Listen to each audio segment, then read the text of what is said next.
Good evening and welcome to News Channel 8. I'm Jerome Aegean, and these are some of the top stories we have for you tonight. Pueblo reopens its doors. A former school teacher is arrested on molestation charges, and it's jury selection for the Catherine's Rest case. These stories and more are up next on News Channel 8.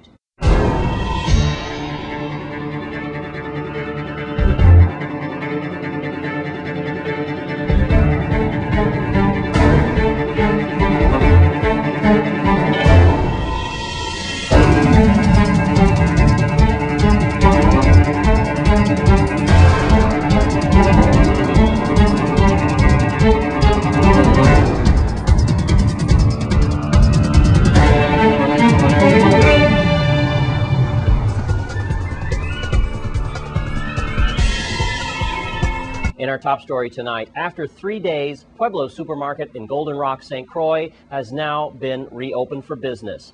The store had been shut down by the Virgin Islands Health Department. News Channel 8's Wes Small files this report. Okay, since Friday afternoon, Pueblo here in Golden Rock has been shut down by the Department of Health. We believe because of rat infestation, rats biting through the wires. Therefore, the temperatures on a lot of the goods could have fallen down. Department of Health shutting down Pueblo for approximately 72 hours. Now, on Friday, I did see an Oliver exterminating truck out here. Rats apparently have damaged the store's refrigeration system. Like I said, they were closed by the health department. It's not far-fetched, folks, that rats have shut down radio and TV stations by severing cables and lines. I do know that firsthand with their razor-sharp teeth. Even causing power outages with WAPA. We do know that. Also, we do have a serious problem with rat infestation on St. Croix these days.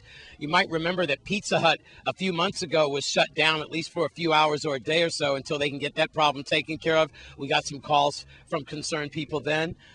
Then we received another call about possible rats over there in that Lorraine area a few days ago. And also getting reports from Alfredo Andrews School.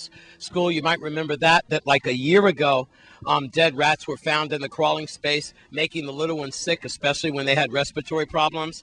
And then as early as last week, we were called back to Alfredo Andrews again with the same rat problem.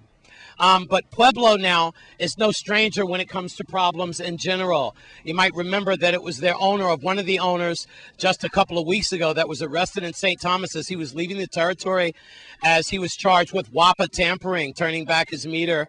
And also, I don't need to tell you about the unfair prices, the high prices. Pueblo, especially this one here in Golden Rock, always comes in dead last as far as food basket. So there you have it. We are here at Pueblo Golden Rock. But as you can see inside there, the place is open now. So that is good news. We do believe that they have opened up this morning for the first time since Friday. So there you have it. Also, I want to remind you that Western Unions, remember that right now Pueblo has the only Western Unions on the island of St. Croix, I believe. So if Pueblos do shut down, a money transfer in a few hours could be impossible unless someone takes up the Western Union, if indeed we ever lose Pueblo. So now you're caught up on the Pueblo situation. Here in Golden Rock, I'm Wes Small for News Channel 8. Thanks, Wes Small. And in other news, a former school teacher is in trouble again for molesting young children. 57-year-old Tidal John has been arrested for first-degree unlawful conduct with a child abuse and connection with an incident that occurred on August 8th involving a 10-year-old girl. Unfortunately, John slipped through the cracks of the education system of the Virgin Islands, both publicly and privately.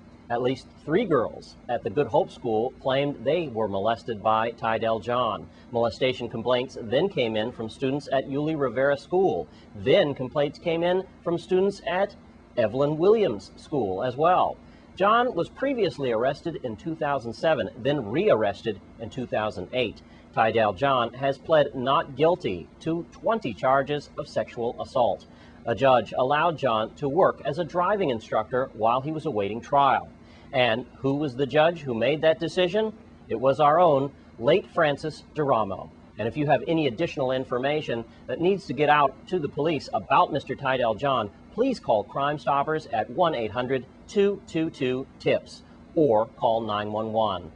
Also, another high-profile court case has started, choosing a jury today. News Channel 8's Wes Small has the story. Well, the Catherine's Rest guys are back in town.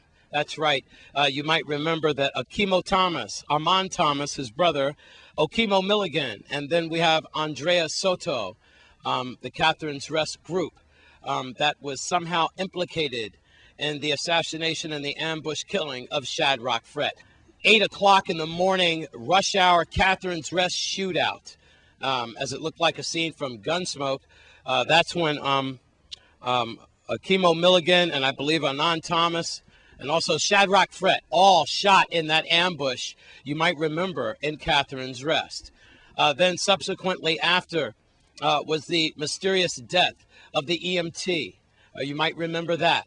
And then a couple of days later, or a day later, we had Shadrach Fred, who was assassinated, ambushed, and killed in his hospital bed.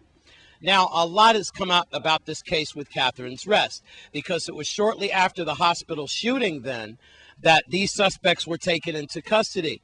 But so far, they have only been charged with an amount of marijuana, you might remember that, the baby plants growing, and also a weapon or two. Not charged with the killing of Shadrach Fred. Meanwhile, what brings us to the federal courthouse today? This is the jury pool, the picking of the jury today. And I went inside, and I have to tell you that there was a lot of jurors filing in, standing room only. They're using the largest courtroom for this case. Just a side note, the defense attorneys do predict that our own Deputy Chief of Police Hal, who was a member of the DEA back then, could be an expert witness in this case. I do know firsthand that the defense does not want Hal to testify in that. So they're trying to get him thrown out in that. But of course, that's the defense's job, isn't it? To suppress a lot of evidence and to set the course of the trial. Meanwhile, we can tell you that News Channel 8 will be following this case thoroughly, just like we did the Jeffrey Brown case, and we'll have to see what happens. But for now, you are caught up. I want to remind you that these Catherine's Rest suspects have never been charged with the killing of Shadrach Fred. It's going to be very interesting to see what kind of charges stick. We're at the federal courthouse. They're picking the jury today for the Catherine's Rest group. And I also need to tell you the attorneys that we have today.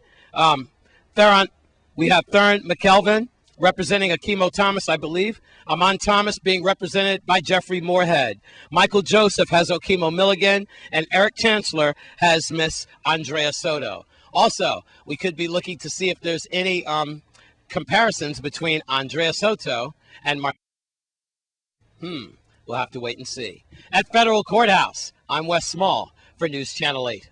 And thanks, Wes Small. And this just handed in, Senator Usi Richards will have a town meeting at the University of the Virgin Islands Campus Cafe. That's tomorrow at 6 p.m. And it's regarding Act 6749. That's the GERS bill. And that's tomorrow at the University of the Virgin Islands in the Cafe campus. So if you are a part of this program or need to get involved, be sure and be there at 6 o'clock tomorrow.